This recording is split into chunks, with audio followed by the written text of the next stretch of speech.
All right, let's draw for turn. We're here to bring you commander insight and hot tech to level up your game. Each episode focuses on a different topic with our four-person pod to give you all our spicy take. It's been 2 weeks, we're back at it again, and it's just the four of us ready to go. What's everyone been up to? Let's start with Swazo, I guess. Yeah. Oh, we played Commander with Swazo. We did. Finally. I shuffled some cards. It was fun. I had a blast on Friday. I got to play in the games with Emma and Adam and Sean. It was so much fun. Won the craziest game I've played in a long time. The old Mexican standoff what we created there. Yeah, That was a game. Wait for that to show up on YouTube, by the way, if you want to see a crazy ending to a game. It is worth watching. It is on Twitch.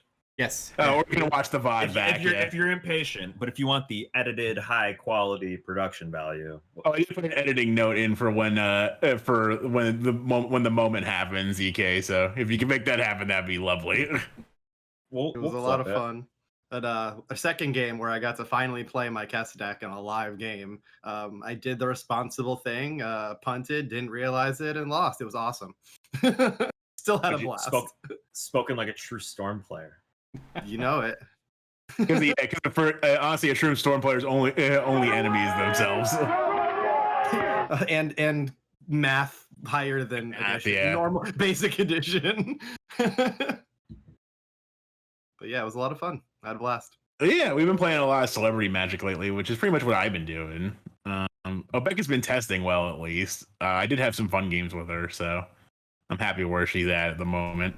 People still don't understand how Wheel of Misfortune works, though.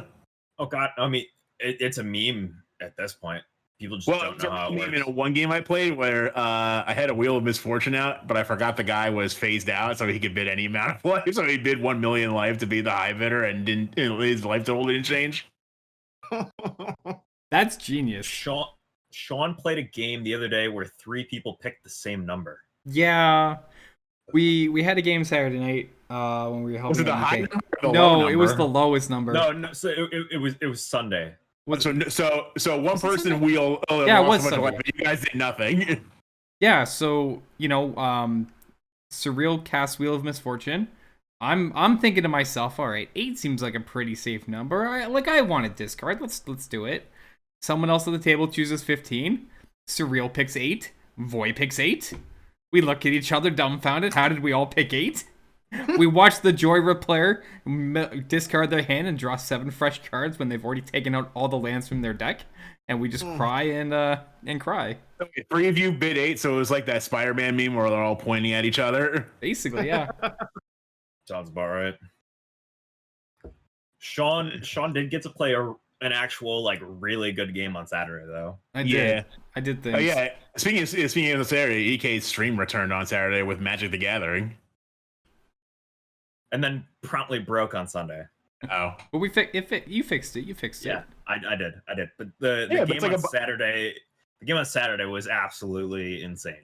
Yeah, but if your inconsistent stream isn't like that of a bottle rocket, then are you doing it right? You know what I mean? It's like it's supposed it launches fantastically and then sputters out. It completely sputters. You would think that, but I literally do production, broadcasting, everything like that for a living. So you'd think I would be the one person to be okay and have everything go right. Obviously not. I mean, that's life. You can't expect everything to go perfect.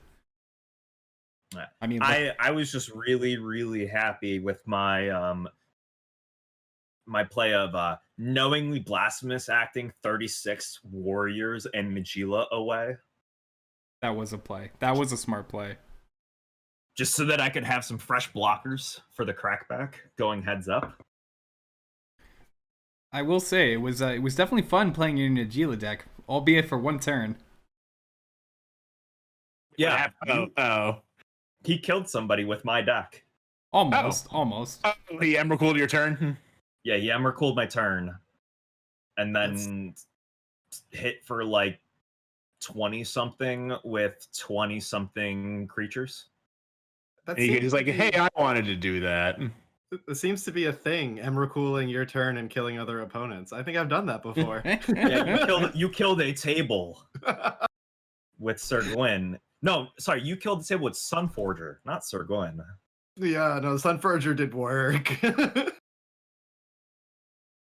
It's one of those cards I like for the format. It's just difficult to make it work in Spell Table EDH, I suppose. But I mean, it's not the worst. It's the only thing is like people like you just have to figure out a way for you and opponent to share hand information.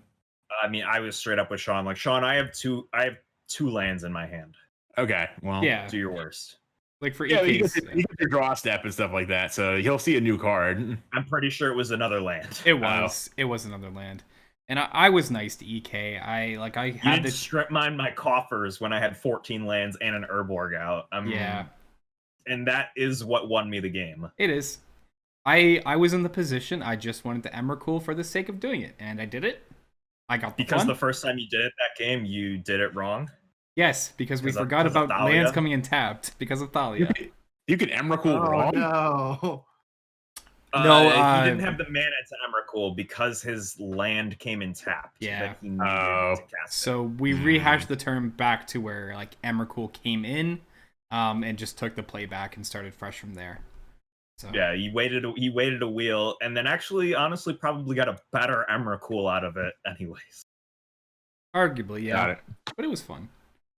I mean that like sums up my week too with EK. We played celebrities and it was good times. You know, we jammed some good games. We totally didn't mention the two insane games with Talia. No, oh my god, those were insane. She beat us up pretty bad though. Yeah. Oh yeah. No, it was great. She played those really, really, really well. Yeah. Yeah, so look for the we had some fun games with Mari and especially yeah. for him too. Yeah. Yeah, that was a really No, sick kind of Saturday night game. It was a very interesting more casual game. I will say that. Well, yeah, because what in Like- terms of power level, we were really just bringing in like It was sixes. tame. Yeah. It's like upgraded precons practically, but like they still put in work. Oh yeah, dude, Kind of elves. shows you that you don't need to drop money on cards to have a really good deck. No, I just mean, that's been known for a while though. well, I think It's it all depends on the it's precon. all about building the deck properly. Yeah, and like I'll speak to a testament. Like the elves precon from Kaltheim, that's a pretty legit one. Yeah, I mean, it's simple strategy, pretty powerful cards. You know, nothing to be upset with there, or not be upset with. That's like if someone wants to just jump in commander and pick that up for $20, you have at least a somewhat like competent, powerful deck. Yeah. Right. All right. Anyway, so no news this week to resolve on the stack. There's like a secret layer coming out or something like that, but we already said our piece of it. Just donate to the charity. Don't. I mean, the cards are cool. Like if you really want them, buy them. But if you're doing it, if the reason for doing it is solely to donate to Black Girls Code, just donate to Black Girls Code. I do have a split second thing to throw on the stack. Split second. Yeah. Friend of Talia's, Garbage Andy, who's another streamer, is doing a commander stream for some local Houston charities because they're all Houston locals. Given the fact that Texas has experienced an extreme weather event, so but the people who are listening to this live know to check that out on Thursday. It's either Thursday or Saturday. We'll make a tweet about it later. But the people listening in the VOD and everything like that, it'll be tomorrow or like 2 days from now. So I'll put it in the show notes when I upload the show. But yeah, that's gonna be cool. Gavin Verhey is playing in it, and Talia is playing in it as well. I don't know. I wonder what kind of decks Gavin plays. He tends to bring cards that no one else has. Like he was playing Carter Doomscourge before it came out. Oh, the goat guy. Yeah. It's a fun one. But yeah, I should say something about that because that's going to be, kind of cool. people don't get to see Gavin, literally like the commander guy at Wizards, play commander that often. That's gonna be pretty sick to catch. And it's for a really, really good cause. So they're trying to put food back on the shelves in the Houston food banks. All right. So now we've resolved all the news on the stack. Now we get to answer some questions from the community on our topic today, which is ask us anything. Woo. So I guess I will moderate. So in our commander Discord, we actually put, and on Twitter, we put out the call for you guys to ask us some questions of us to answer for this show, and we're gonna do that. So let's get started. I'll just read them as from anonymous submissions. But so if you submitted a question, thank you. We hope that we entertain you and educate you with our answers. But we'll start with this one. Who is your favorite command time of all time, and why is it Rock? Okay, next question. Moving who is my favorite commander of all time? We'll just make this quick. Commander I've played probably like Thrasios and Vile Smasher, just because I think the deck's pretty funny. The JLK special, right? Yeah. Yeah, JLK special. It's a really good deck. I'd still say it's a really good deck to bring to a new group because it can't actually target anybody. So I think it's pretty fun in that aspect. But you also get to play with a lot of big, like, haymakery cards. So you get to see what people do about it. If they don't like those kinds of cards, I guess then you know there's not much you can do. But you can't actually like target anybody per se because the deck doesn't do a lot of combat. Right. So unless you resolve a biggie, which you only have a couple of, like three. Go ahead. Sorry, go ahead. There's like a few big ones in the deck, but if they resolve an attack, like it's pretty much GG. If they resolve anyway, it's pretty people are already in trouble. So, but the deck doesn't do like a whole lot of attacking, so you can't really single pop it. I want to put Steven on the spot, and by that I mean, throw this out there. I think I can narrow down his two favorite commanders down to two commanders. What they is built? You mean? I want to see if I'm right. Shoot. It's either Krenko or Emrakul the Promised End. No, yeah, Krenko's rapidly becoming my favorite though. I'm having a blast playing it. But okay, no, so it's the other one. Nope, it's not Emrakul. Although I had a blast playing that too. No, it's Urza. That's what I meant by the other one. It's most definitely Urza. Yeah, that's straight up you. Blue and artifacts. Spiky blue artifact thing. Yeah, sounds great.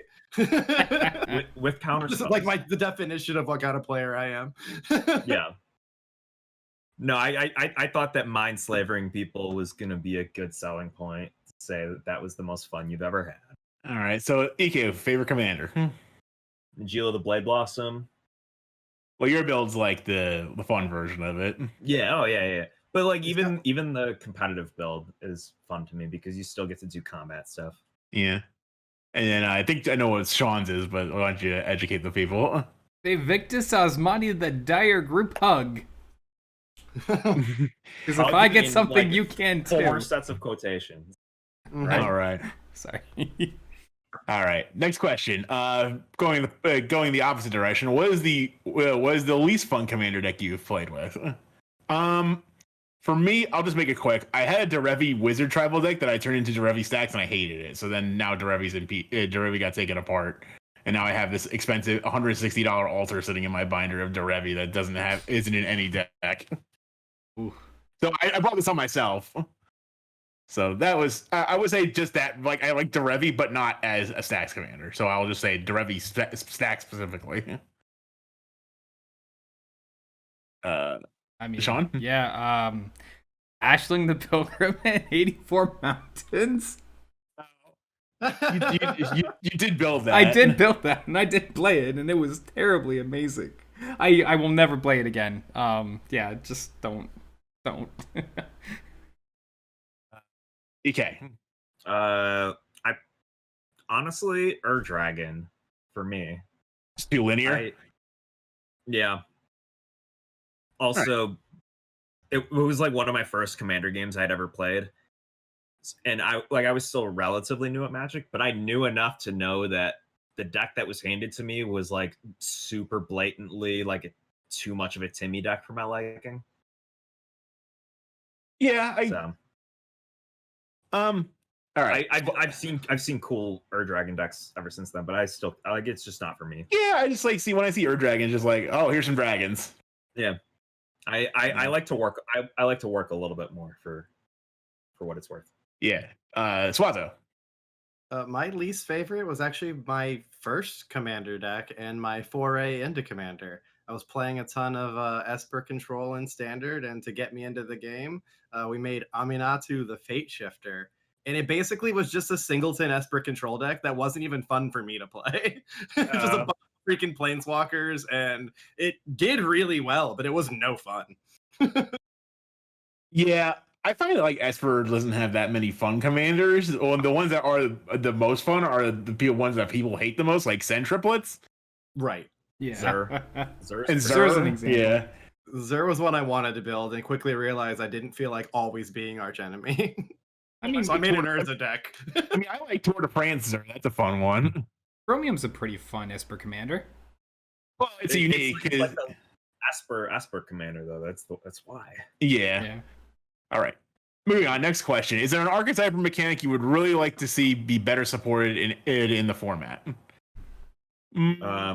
What are some archetypes and mechanics that White does well? Okay, so there you go. White non-combat is what you're saying. Is what, so like not like white non-white weenie gain is what I would say. Or formidable. I love formidable. Oh, that's a fun one. Like the number because I love Shaman of the Forgotten Ways. Yeah, I would love. Oh, and like in a a very like battle cruiser sort of game that they're trying to push. Formidable is a very good mechanic for battle cruiser Magic.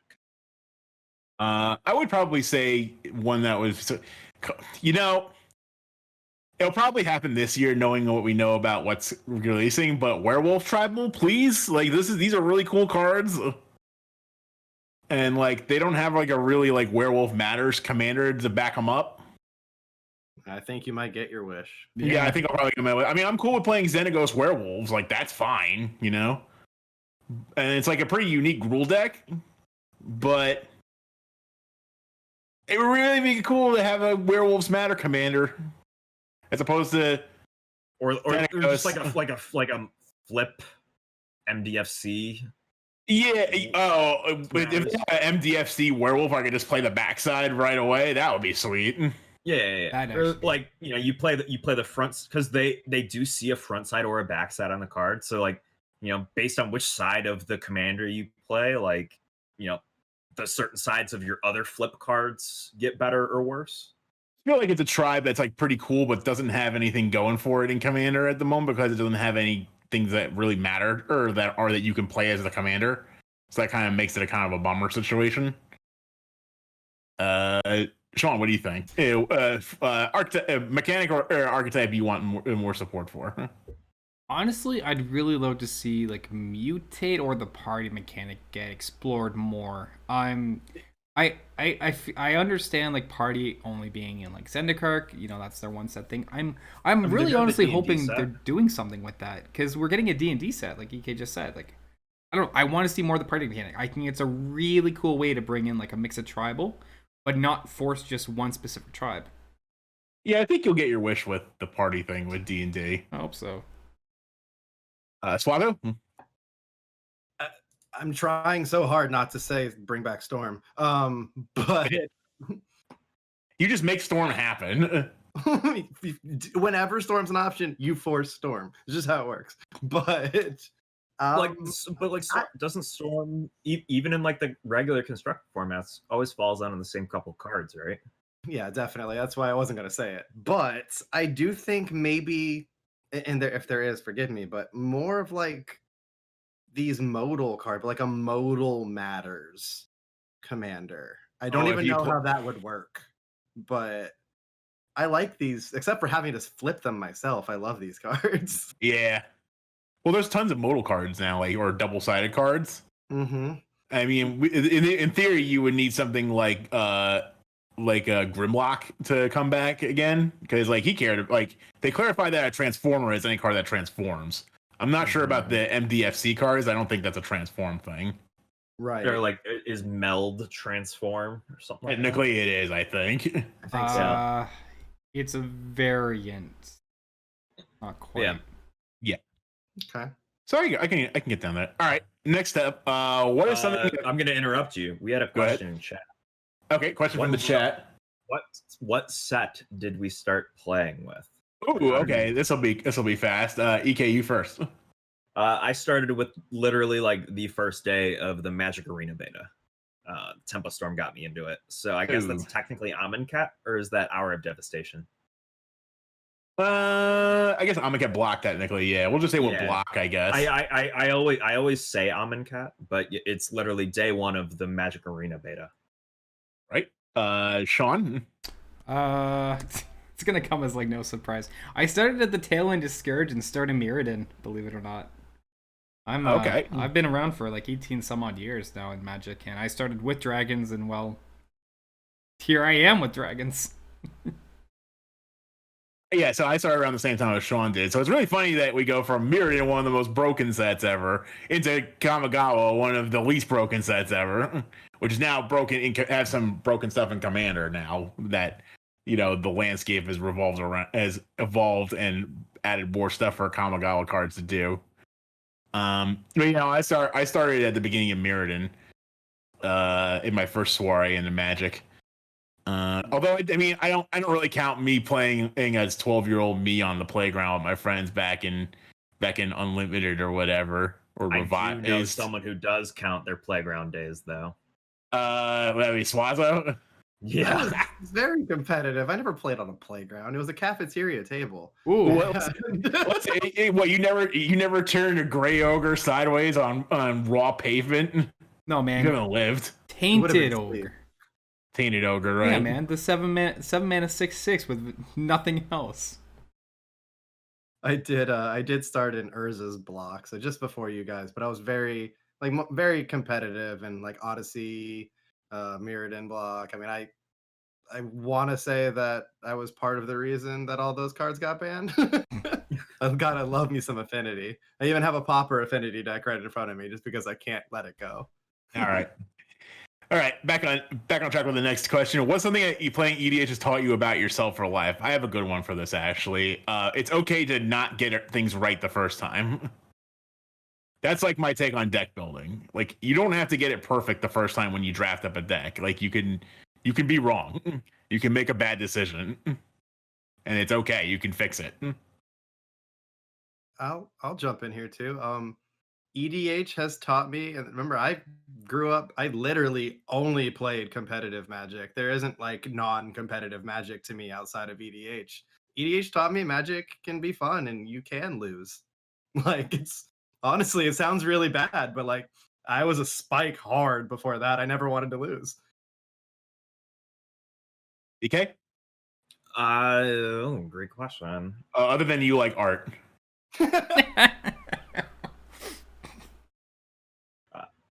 Honestly, this is gonna sound sappy. Commander taught me that it's cool to be yourself and geek out.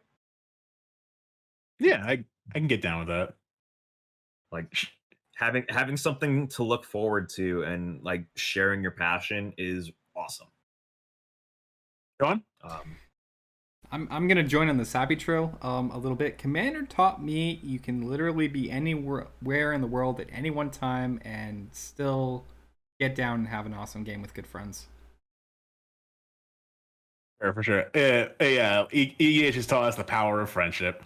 Yeah, there's a reason why it's called Magic the Gathering. In my opinion, if there was no gathering, this is why Duel Masters didn't make it. Oh, I'm still mad about the fact that in Japan, the manga, they played Magic the Gathering. It was literally only because it got westernized that they made it Duel Masters in a whole other game with the same exact rules. Off topic. To steal a quote from Corey Baumeister, my good friend. There's a reason why it's called Magic the Gathering, not Magic the Grinding. Yeah. Because when you lose the gathering, you realize how much you miss it. True. and how much it actually like matters and is the reason to be there in the first place. I agree. All right, next question. What cards do we wish were banned or unbanned in Commander? I'll do one of each, I guess. Let's start with Sean this time. One card to be banned, Myxanth Lattice. I'm done. Okay, easy. Okay, what about unbanned? Nothing. Okay, you like the ban list as is. I do. I'm easy. All right, EK. I don't think anything really needs to get banned right now. I mean, like maybe Thassa's Oracle. I think the cards that enable. I think the cards that only for diversity's sake. I was gonna say the cards that enable Thassa's Oracle are more of a problem than Thassa's Oracle. Fair enough. Okay, so we'll say demonic consultation and like Tainted Pact. Well, no, Adnaz doesn't really enable. Tainted Pact is the other one that really does it. Yeah. I think. Swatho? Oh, sorry. I was gonna say, in terms of unbanned, like, why is Iona banned in the first place?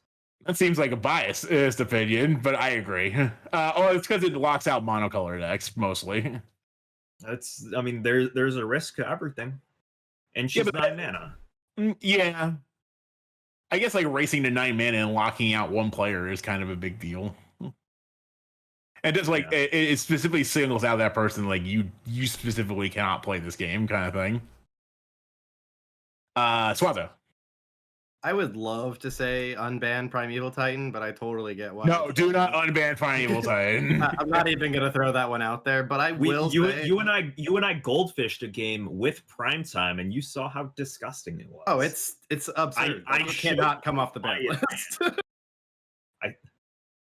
I do think it's very hypocritical that Braid's Cabal Minion is banned. There are so many things that are far worse than playing against that. It happens to be one of my friend's favorite cards, and all he wants to play. I think, we've talked about this before. Yeah, we did talk about that, and I think as a commander, it's obnoxious and like really makes a negative play experience. But at 99, it's fine. But unfortunately, we've evolved to the point where the card is banned in all zones. So you're saying there's no other legal commanders that are obnoxious and should only be in the 99 and aren't fun to play against? Like, there's a ton of those. I say that, but unfortunately, it just makes it too confusing if you ban it in certain areas of the game. You know what I mean? I mean that's why they got rid of banned as commander and just put. Yeah, that's why Kokosho came off the ban list. Yeah, and like for the relevance of banning, like look at Lutri, right? Lutri just has to be banned everywhere. They can't do a selective banning. Yeah, because otherwise every red-blue deck will run this as its companion just because. Yeah. Even if you have to pay 3 to put it in your hand. There's a card that could be unbanned. Lutri. Yeah, Lutri can be unbanned. Let's see. Card that should be banned. If people are going to probably hate me for this. I'm really sorry, but Soul Ring and Mana Crypt should for sure be banned. I could see the case for Mana Crypt. I have made a case for Mana Crypt in the past. It's not even a matter of like this is an expensive card.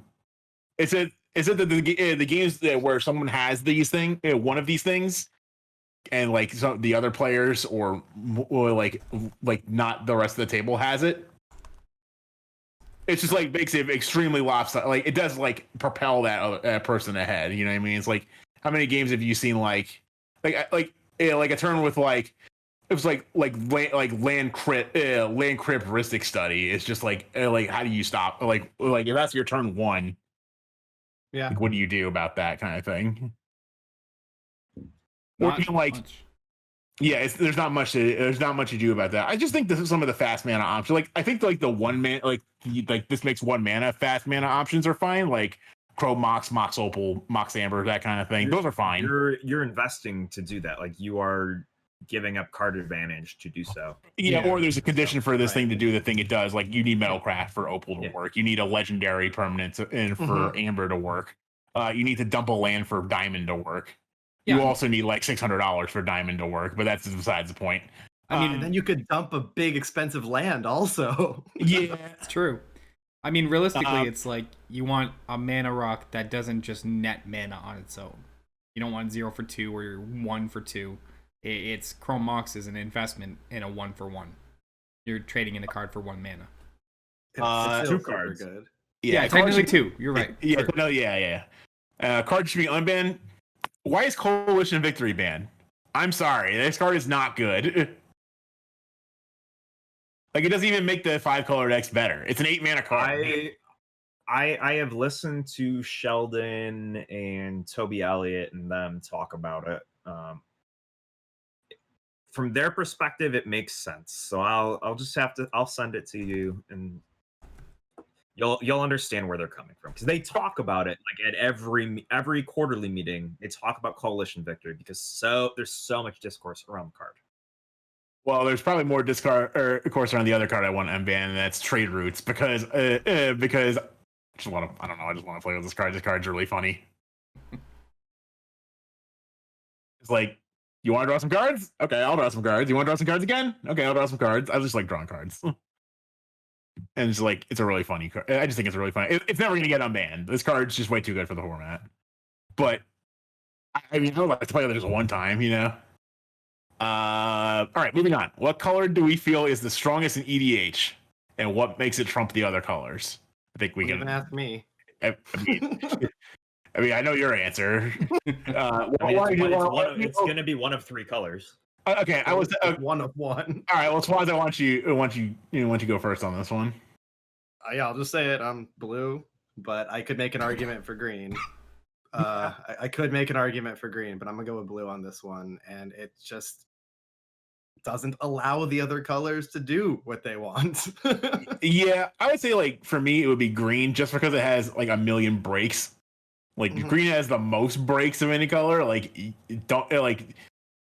it didn't for a long time, but now green has card draw, green has removal, green has like green has all your win, like a lot of easy win cons. Right. You know, in a format where like ramp isn't the exception, it's the rule. Like, green has the best of that, and it has the second best, like probably the second best card draw options. Some would say the best. It has like the most powerful cards not on the ban list, in my opinion. I also think that kind of ties into our last question. If we were to ban fast mana, green would be by far leaps and bounds the best color. Yeah. Leap ahead and play green. Speaking of cards, you pretty much have to play green. Mm-hmm. Yeah, you'd have no choice. Speaking of green, just backtracking. If someone wants to try to soapbox me that they should unban Profit or Crucifix, I'm like, no. Sean. Okay, I'm gonna get a lot of really weird looks about this one, but I'm actually gonna say white, and I'm gonna say it in the preface that white is allowed to do the things that it's supposed to do, which is proper stacks, land destruction, and controlling the board. If that was not part of the social contract and people were more accepting of it, I think white would be in a much stronger place and would actually have its top pick. Unpopular opinion, I know. I hope EK maybe agrees with me on this, but honestly, if white, I think it's the strongest color in EDH.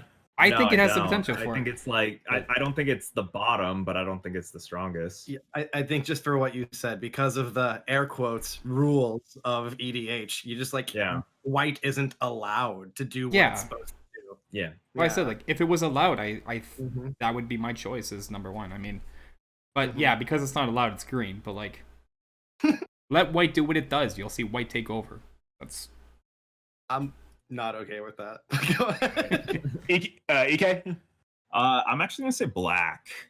I would say like fair. black would be second. Actually, I think blue's strong, but like black has so much stuff. The only reason why I'm saying black is the numbers say black.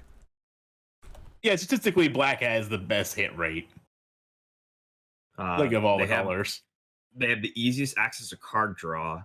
They have all of the most efficient tutors. Do you think all of their tutors literally just say, "Go find a card"? Yeah, I think like black would be worse if life totals weren't 40. Oh, for sure. And that's part of why I think it's so good. Black is the color that uses its life total as a resource the best, and you have double the life of a 60 card format / 40 card format. Adnaz is good enough with 20 life. Jeez. Yeah. Well, like, you look at a card. I don't know. I look at a card like Necropotence, and then you go look at like Cabal Coffers, Cabal Stronghold, Urborg. Like, Yeah. It's like they have a I'm lot. not even talking like as a monocolor. Like, They have Lake of the Dead. splashing for black in most every other color is only going to make your deck better. Yeah, they have Lake of the Dead. Like, what? That card alone is like black has ramp draw, big win conditions, removal in spades. I will say their ramp comes from not spending mana to do so. It's land drops, it's aristocrats, and just by playing the game naturally, they're doing all of the best things that you want to do in the format. Right. Yeah, no, I would say like up until now, I would say yes, they have some problems removing certain permanents, but they just got Feed the Swarm. Yeah, that like closes their short They gap. have unconditional removal now. Yeah. All right, moving on. What's the most off the wall deck or game you've played on the show? Sean raised his hand first. Master of Cruelties hits 4 people same game. Winner only wins because a Phyrexian Arena kills the last player. That happened on Saturday or Friday. So if you missed that, that's like that happened in our first game. Basically, what happened is, okay, I could have survived if I had Obeka back, but Sean took my commander after me taking his. I mean, one good turn deserves another. So I took his with a. Well, first I took his with what was it? The Molten Primordial? Yes. And I also took Emma had out a Master of Cruelties, which is what I really wanted. I didn't really care what I just took his Battle Cry Goblin because that thing was annoying. And I decided, Emma put me at 1. Everybody should be at 1. So I Final Fortuned, and knowing that I probably couldn't kill everybody. Actually, knowing I couldn't kill everybody, and decided to put the other 3 players at 1, and then immediately killed myself, and then made Sean figure out how he was going to win the game, and then Swazo won the game. Yeah, I still lost. So that's I will double down on that as a crazy game of Commander I've been a part of. Swazo. In an effort to just say something different, because I do think that's the craziest game of Commander that I've been a part of. It would probably be several of the games I played in Indianapolis when I actually met Ike, but I think the Emrakul Sunforger game was probably my most memorable one, which I've already alluded to, but the Ike was poised to kill the table and nobody had attacked me really because I've been missing land drops all game. And then I just snuck an Emrakul onto the board. I do actually believe you snuck it on too. Like you had some sort of like mana cheat sort of thing. Well, I think I was discarding for my hand being too big, and I was discarding very specific cards with different types. So my commander was getting cheaper. Yeah. It was a lot of fun. Yeah, Sir Gwyn and Sunforger, really good combo. Yeah, sorry. He was 1 turn away from just killing the table, so very good deck. I had Chandra's Ignition for like 30 something on the table, like ready to go. I guess I'll also give an honorable mention to the first game I played with, the first like really like high power game I played with Swazo, where I played Anjay into his Urza. That was a pretty fun game. Just cycled through your entire deck in a turn, basically. You still won, but I know. Yeah. Ike. Well, the game on Saturday was pretty crazy, but probably the craziest game that I've ever played was at my old shop. It was a 4-person Salvala game. Ooh. Like everybody had Salvala? Everyone on the CEDH Brostorm list. Got it. So basically, like, it's resolve the biggest Savala first. Sort of yeah. It was who can climb the ladder the best, and it was just bang, bang, bang. Like we probably ran 15 games in a 3-hour span.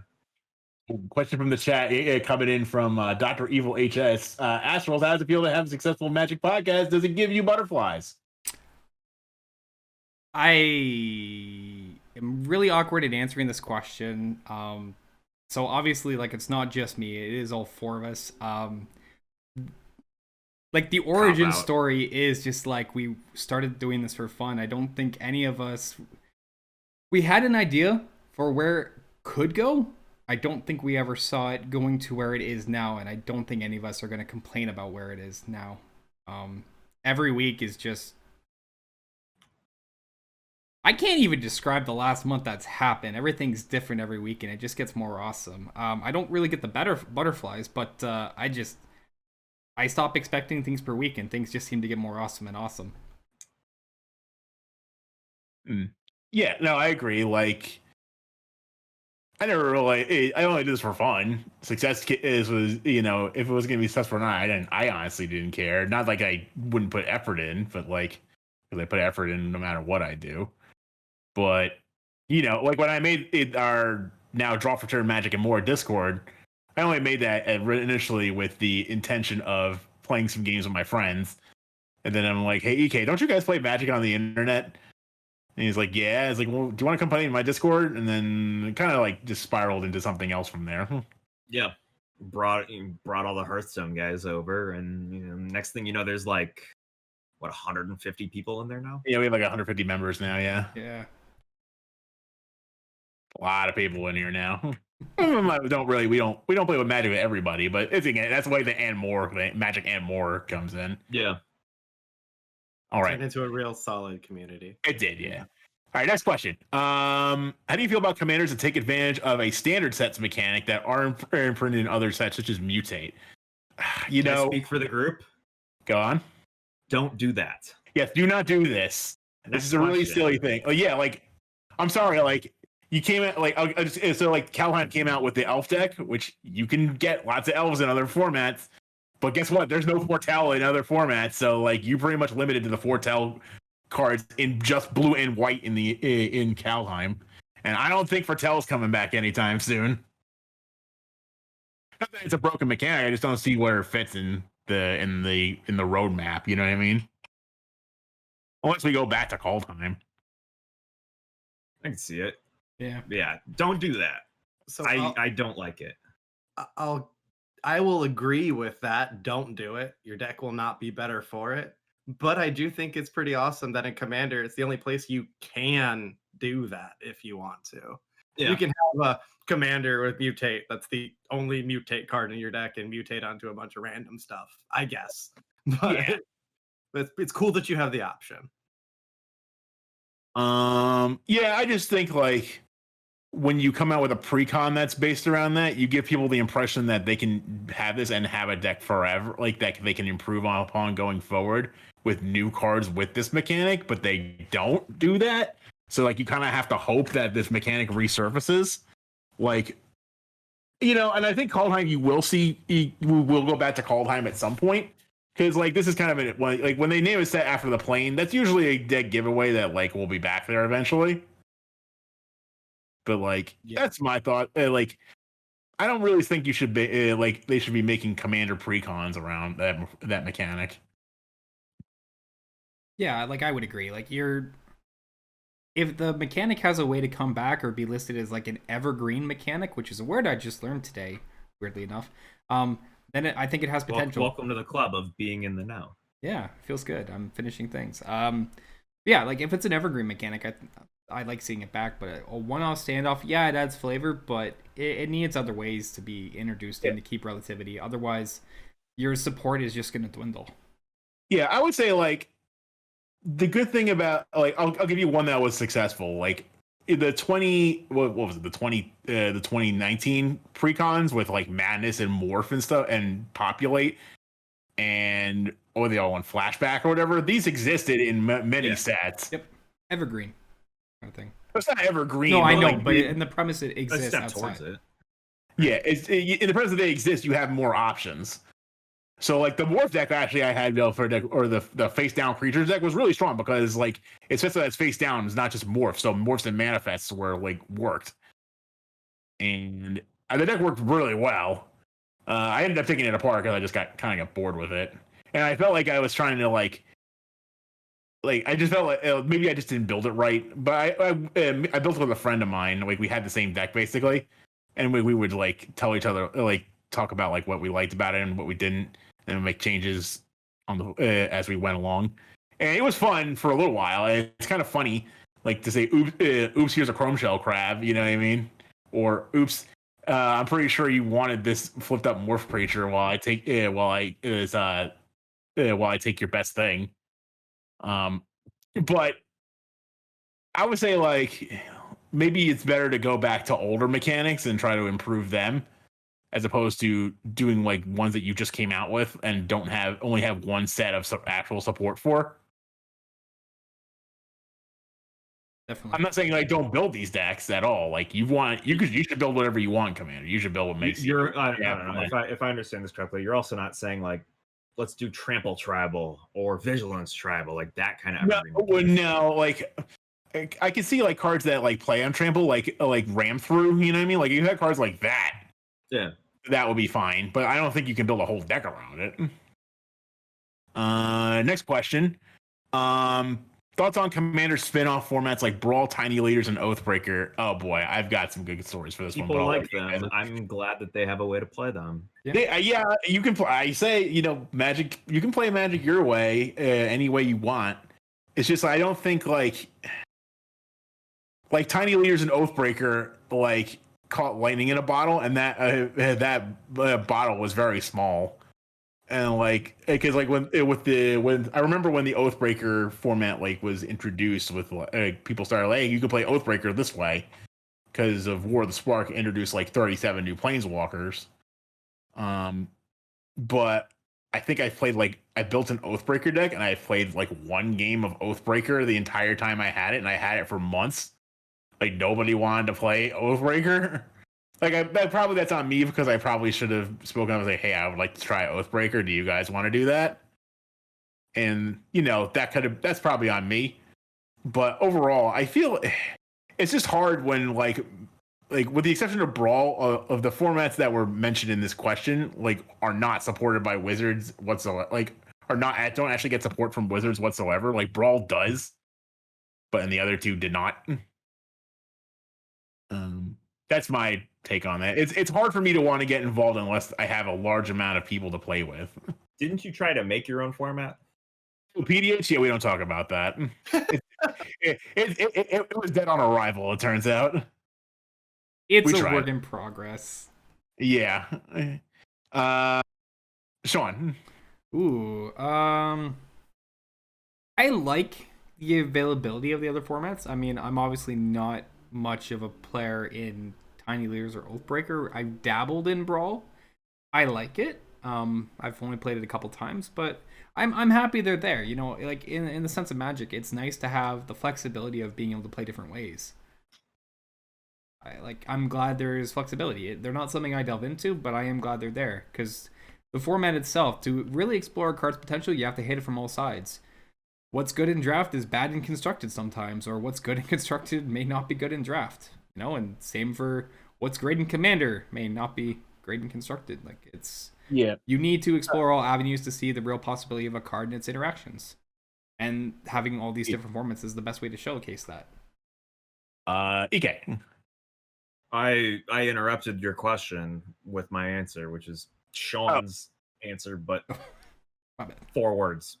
I like that they exist. Okay. You don't play them, but you like that they exist. I'm glad. There's people out there that like them. So, for me. I kind of DK here. I'm glad people can play Magic the way they want to play Magic, but every day it seems like I get asked to play a different format that I've never heard of, so I don't care. But so much in the Canlander format on you, but like American Canlander, there's Canlander, there's Canadian Canlander. It's like, wait, well, hold on. Can I interrupt? Can I interrupt this program by saying there is actually a format called French Commander? Yeah, I've heard about that one. Mon Dieu. So there's even like multiple ways of playing Commander. Commander Duel or stuff like that. Yeah. Yeah. Like straight up 1v1 Commander. Yeah. I'm. It's cool these exist. I just can't play all these formats, so it's hard for me to like. I have a Canlander deck, and that's like the only other format deck I have built at the moment. I will say like I will say, like, on a positive, like, the brawl format it like probably does work for a lot of people because like a new player who wants to try a singleton format only has to build a 60 card deck, and the cards are easily attained because we're just using standard. Unless you're doing it on Magic Arena. Unless you're doing it on Magic, you can play historic brawl. Yeah. Yeah. No, I'm just saying that in like the crafting system for cards. Yeah. I do think Brawl would be a bigger thing if Arena hadn't just crushed it into the ground and made it unaccessible. Oh, you can only play Brawl 1v1. So if it's at a 4-player a game designed for 4 players, like only being able to play 1v1 in Arena is kind of silly. Well, you used to only be able to play it on Wednesdays also. Yeah, there's that too. Paying money to play not on Wednesday is kind of rough. We did get a question from chat quickly regarding Oko. So we have I Will Be June is a fan of Oko, loves it. Heard rumors of it being Kaltime. Obviously, he's not there. But what do we think? Is Oko going to make a comeback anytime? Will it be a balanced card, something that is viable in Commander as a theory? Yes or no? The original was already incredibly viable. Yeah, but, original Oko is already viable in Commander. So you just honestly, like if I have room for him in a blue-green deck, I'd like to put him in. This is my only blue-green deck right now. Is like he could fit in his Muldrop, but I can only play even costed cards, and unfortunately, Oko costs 3, so he didn't make the cut. Will Oko be back? Yes. I hope he's broken. If they were willing to bring back Tibalt and do it well. What if they teamed up? They're like mischief makers. That would be fun. Or have like a Tibalt Planeswalker partners with Oko Planeswalker in like a commander set or something like that. I could get behind that. Next question. What was your most unsatisfying win in Commander? It's hard for me because I kind of like winning in Commander. Regardless, I never feel unsatisfied. I would say like. Go ahead.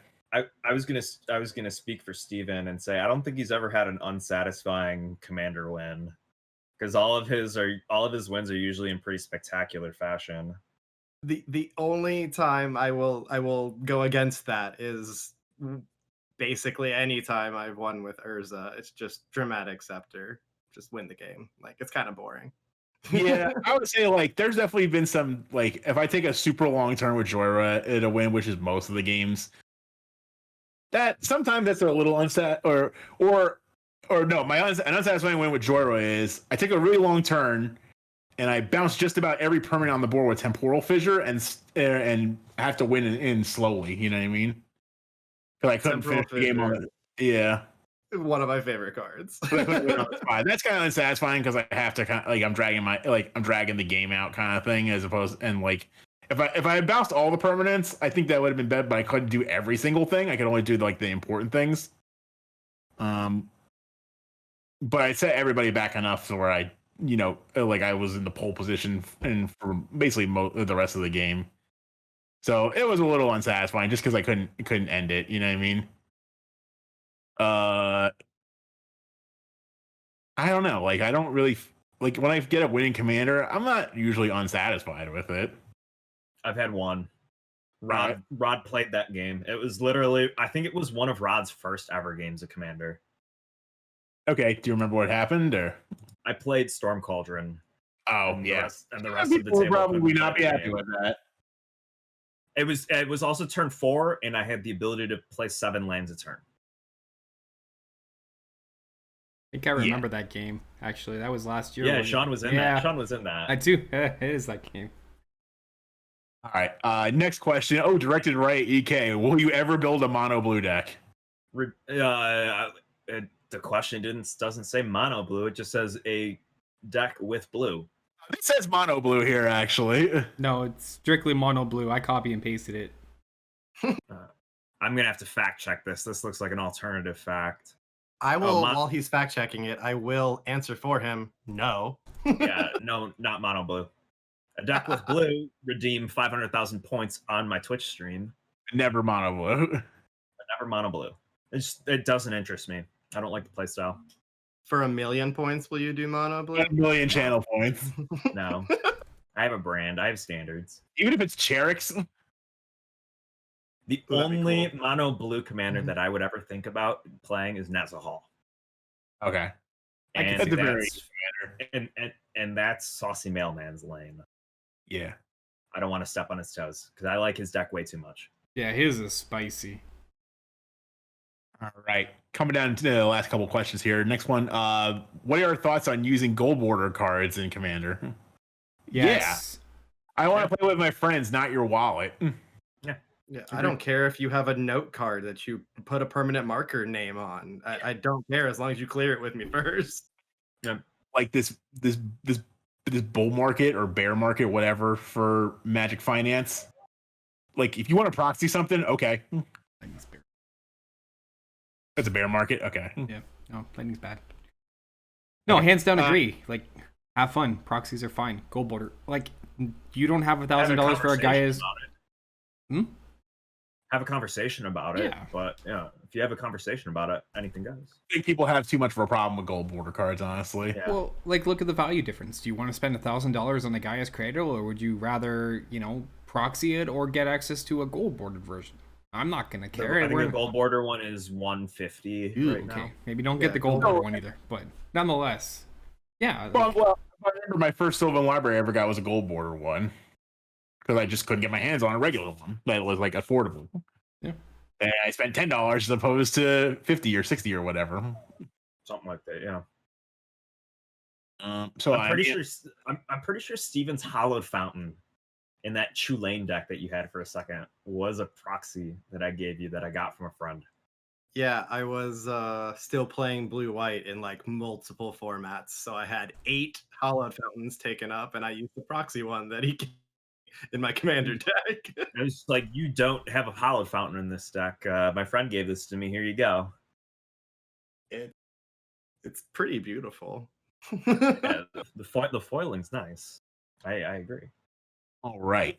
So yeah, we are very pro gold border cards. At this point, I think like with the conversation, with the caveat of talking about it. Like I just don't. Don't just like sneak a cradle into your deck and like. I mean, if you want to play gold border cradle, fine, whatever. You don't have to tell me. I don't care. I don't really care, frankly. All right. Final question for this first AMA. What was your biggest level up moment during your time playing card games? Do you have a specific realization when you suddenly felt things clicked? I'll tell you what it was for me. It was alternative resources, especially my life total.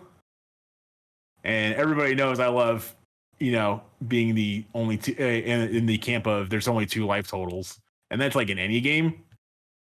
So I'll gladly pay my life away as long as I'm not gonna die, as long as I'm not dead. No wonder why you hate playing against Perforos. Yeah, because again, I made this clear in the pre-show that Perforos is just like the game plan is so it would be different if like Perforos was easily dealt with, but only certain things do that. I just mean that it does a lot of damage and you deal a lot of damage to yourself. Oh, I mean that's literally it. Like when you listen, I play Ancient 2 in just about every deck I'm allowed to. I play Phyrexian Arena in every deck I'm allowed to. I play Shocklands and Fetch Lands, with Reckless Abandon. I play Mana Crypt if in a good handful of my decks. Never loses a trigger. Jeez. Dude, I haven't killed myself on the Mana Crypt yet. I've always saved the day somehow. I tried so hard. It's like my biggest level where it's just like you have other resources you can use other than what's in hand and what's on board to do what you need to do, and it's okay to like sacrifice your pieces to advance your board state either now or in the future. That was my level up moment. Let's do EK. Proactive interaction, good. Playing on stack, good. Coming from my Hearthstone background where there is no stack, there is no interaction. You kind of just have to sit there. I realize how spoiled we are to have it. Yeah. It's completely changed how I look at card games. Like if there's no instance or instant speed interaction, I'm gonna have a bad time. Sean. So it didn't really come from like one specific game, but it's kind of similar with EK. It's the interaction. So I've used the analogy before in saying, but every game of Magic to me is like a puzzle. And every game I'm taking away something different in how I'm playing that puzzle in order to get to the end. And honestly, I've been able to apply some of that outside the box thinking in my way of work with engineering. Because every problem I have to tackle is a customized solution in my field of work with robotics. So having to think of solutions outside of the box on the fly in a game helps me come up with cockamamie ways to put stuff in a box, which is what I do for a living. So yeah, honestly, it's literally every game is a different takeaway. Also, I did learn today about how layers properly work in layer 7 effectively. Thank you, Steph. You are a huge help. So I know how to do layers properly. Yeah, that was the hardest of the rules advisors. So weird. I got it now. It's good though. But yeah, that was for me. So that was my level up moment of the day, actually. Swazzo to round out the show here. I was sort of like raised in Magic the Gathering by our local spikes and like Grand Prix top 8 players, and I was raised on like really proper ways to play the game, and I don't think I ever knew or appreciated it. So my level up moment came from playing Hearthstone years later and realizing you couldn't do any of those things, like EK said. And then going back to Magic, I had such better appreciation for what I knew and the skills that I had built before about, concealing information and things like that that you just can't do in Hearthstone. Oh yeah, I try. Yeah, bluffing I actually learned through Magic. I think, I don't know, that level up moment just came playing a different card game that it just made me realize, wow, I do know what I'm doing. Yeah. All right. Well, that was a lot. There were a lot of good questions from all you guys in the community. So thank you for submitting them. We'll definitely we'll revisit this show topic again in the future. Split second. Split second. We have one last question. Okay. What set are you guys most looking forward to this year? Innistrad Werewolves. Next question. Strixhaven. Really? Yeah. Elder Dragons. Yeah, that's why. I just say, is it like my concern with Strixhaven is just like everyone's a wizard. It's just like wizard is like everywhere. I mean, I don't know what to say about it. Well, maybe like they could do like other stuff like shamans and like if they like warlocks and stuff like that. Maybe. But like that's my only concern with Strixhaven is like the wizard or the wizard thing is just gonna run rampant. Yeah. But I'm glad they're not doing a Harry Potter crossover. I'm definitely all in on Time Spiral Remastered. That was one of my favorite sets of all time.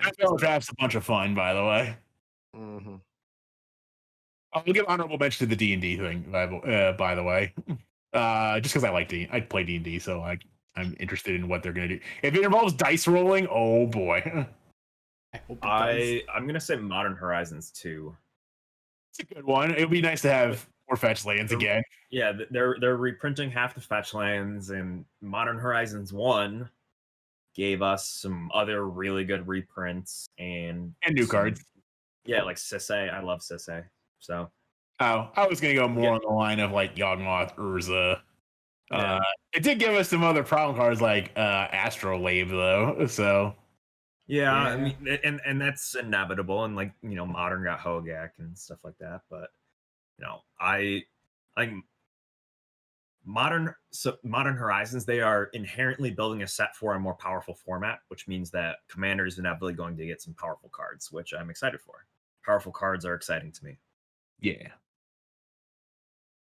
All right. I think that is all the questions though we've got for this AMA for Draw for Turn. So we hope you enjoyed it. You can always drop us questions on our Twitter, on our Discord, in the Mailbag AMA chat, or you can leave a question in the comments, and we'll do our best to answer of this video, and we'll do the best to answer that. Alrighty. Well, I think this was a great mailbag.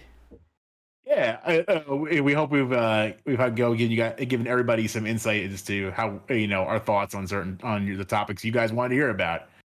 I mean, let's be honest. We got the most important question answered. We know EK is never going to build a mono blue deck.